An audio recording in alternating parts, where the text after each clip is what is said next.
Nō reira, tēnā koutou, a tēnā tātou katoa. Kia ora. Mr Speaker. I call the Honourable Member Denise Roach. Tēnā koe, Ms Roach.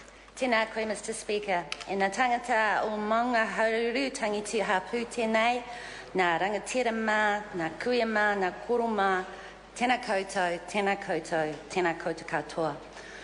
I rise to take the call for the Green Party on this, the third reading of the Maungaharuru Tangitu Hapu Claims Settlement Bill. And I want to acknowledge the people in the gallery today who've come from their rohe to witness this historic occasion, the final passage of this bill as it passes into law. So I mihi to the people of Ngāti Tū, Ngāti Kurumokihi, Ngāti Whakaari, Ngāti Ruruku Te Tangoeo, and Ngāi Tauira and Ngāi Tahu. And as well as acknowledging those who are with us today, those in the gallery and those who are watching at home, I also want to acknowledge those who are not with us.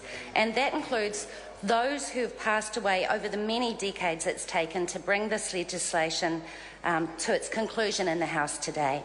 And legal action for this bill started in 1870, so there are generations who've worked to bring this justice to the House and who have passed away. And I also think it's right to acknowledge the mati who are mentioned in the bill itself, those who died in 1866 defending themselves from the Crown's forces at Omaranui and Pitani, and those who were summarily executed by the Crown at Ngātapa in 1869, and of course those who died from poverty-related illnesses as a result of the loss of their land over the last 150 years.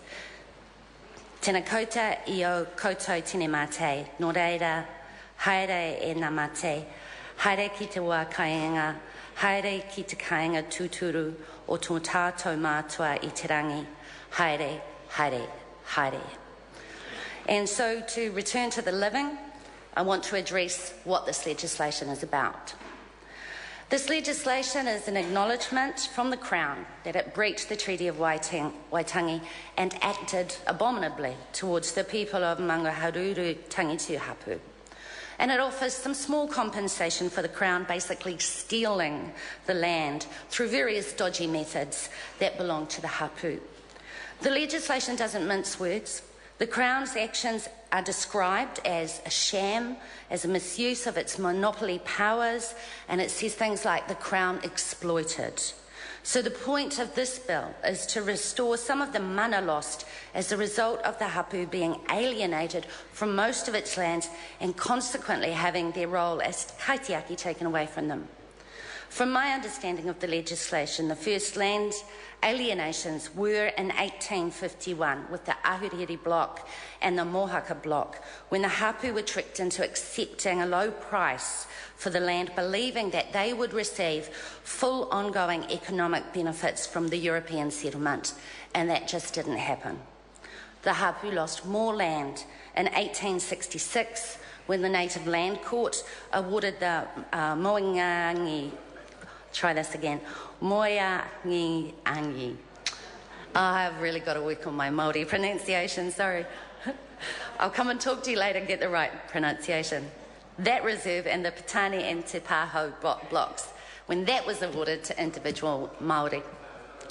The land losses continued in 1867, with the Crown declaring a confiscation district to most of the takiwā of the Hapu, and in 1870 the Crown also gave, and it's been mentioned before, 30,000 acres at Kaiwaka to a Crown ally, cutting the Hapu out of the deal. The legal expenses that were incurred by the Hapu at that time have been described in the legislation as crippling.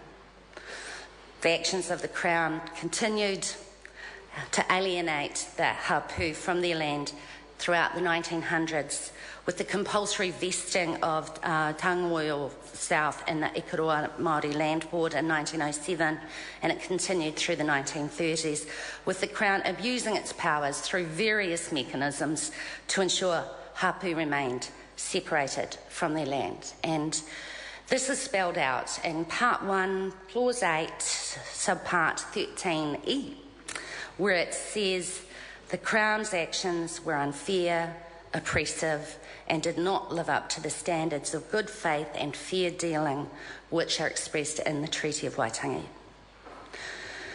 So it's worth restating that the loss of their land has had a massive impact on the people, and it has a massive impact on the land as well. With no land, or hardly any land, the economic base for the people was gone. The hardship they endured was extreme, and I think one of the most distressing aspects in the history here is that entire bloodlines, entire families died out. And in Tau Māora, we recognise that whakapapa links are hugely important. And when the people lost their role as kaitiaki, the land suffered as well. The legislation lists the pollution of Lake Tutera, the pollution of the coastline, the degradation and loss of mahinga kai, and the flooding of the community in marae at Tangitu. It mentions the degradation of the environment from deforestation and pastoral farming. And like others, I note that the flood-prone 3 acres with the marae at Tangitu is all that remains from the original 100,000 acres that was the takiwa of Maungaharuru, Tangitu, Hapu in 1850. In this context, Mr. Speaker, the fact that this hapu will settle with the Crown is phenomenal, especially when the compensation is so very small and covers maybe a fraction of what the land losses alone are worth.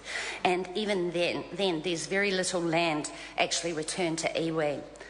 Separate from the commercial redress property, there's roughly 30 hectares in total in the 2 reserves in the cultural redress package. And we should also contrast this with the 4 gifting back properties that are some of the Opahi Reserve, the Bellbird Bush Reserve, the Boundary Stream Scenic Reserve, and the Whakaari Landing Place Reserve, which together make about 1,100 hectares. And these are the reserves that the Crown will symbolically give to the people of Maungaharuru, Tangitu, Hapu, and they will give it back to the people of New Zealand. I have to recognise that these people are incredibly generous. Mr. Speaker, I'm aware that with the legislation, the apology of the Crown is accepted by the hapu as they wish to move forward and to heal. And I celebrate with them the enormous success they've achieved in bringing the settlement through the House into law. And like others, I wish to acknowledge the treaty negotiators, the kaumātua, the people who've ushered this through. But I have to state, sir, that while we celebrate with Maungaharuru, Tangitu, Hapu, we also disagree with the government that this is a full and final settlement. And we say this every time because, as we all know, it's not full compensation. And we don't believe it's final either because we do not know how the generations that are yet to come will be impacted by these historical claims.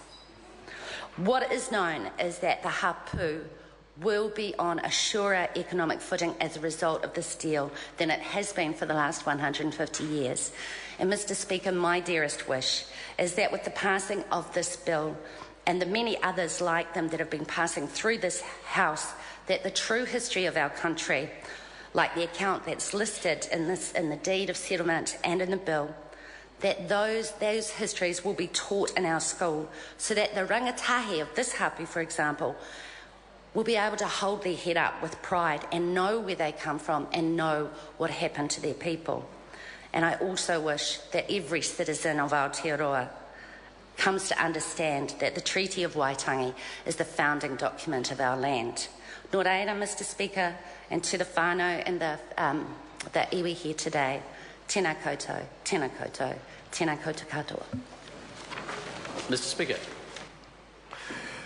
I call the Honourable Minister Craig Foss.